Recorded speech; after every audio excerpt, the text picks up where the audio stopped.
Today, I'm going to show you how to replace a kitchen sink basket strainer step by step.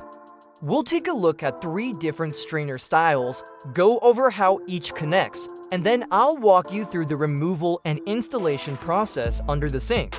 Step 1. Strainer Overview. Here are 3 common models of kitchen sink basket strainers. 1 plastic version and 2 stainless steel versions.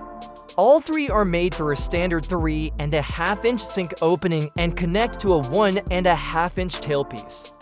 Step 2. Strainer Types. First style. This one uses a center bolt to secure everything together. The foam gasket seals the top flange, while the rubber washer and pressure cup go underneath the sink. I'll use my hand here to represent the sink so you can see how it stacks together. The tailpiece can come in different lengths, and if it's too long, you can trim it using a copper tubing cutter.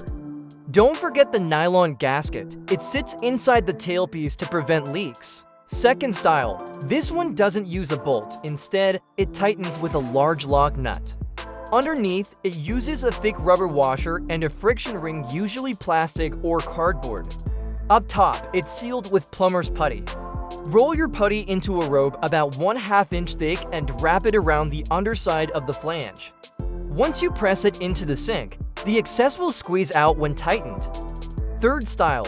This version uses a thin top washer, along with a pressure cup and lock nut from below. All of them connect to the drain system using a 1.5-inch tailpiece, which attaches with a trap adapter to your ABS or PVC drain pipe.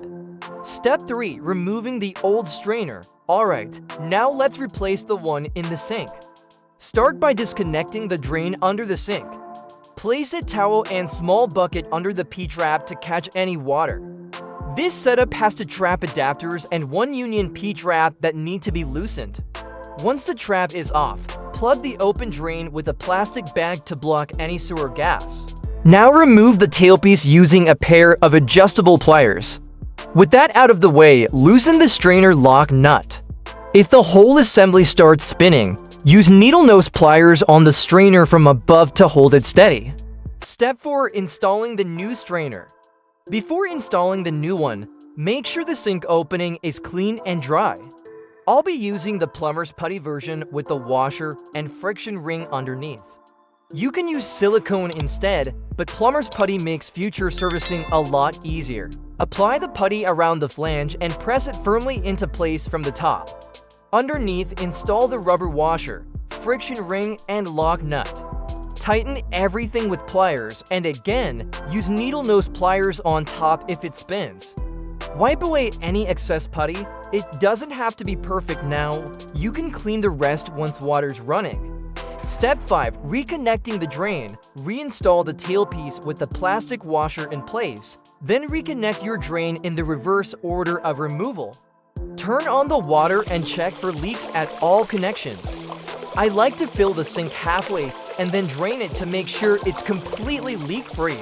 And that's it. You've just replaced your kitchen sink basket strainer. If this video helped you out, don't forget to like, comment, and subscribe. It really supports the channel and helps others find these DIY plumbing tutorials. Thanks for watching, and I'll see you in the next one.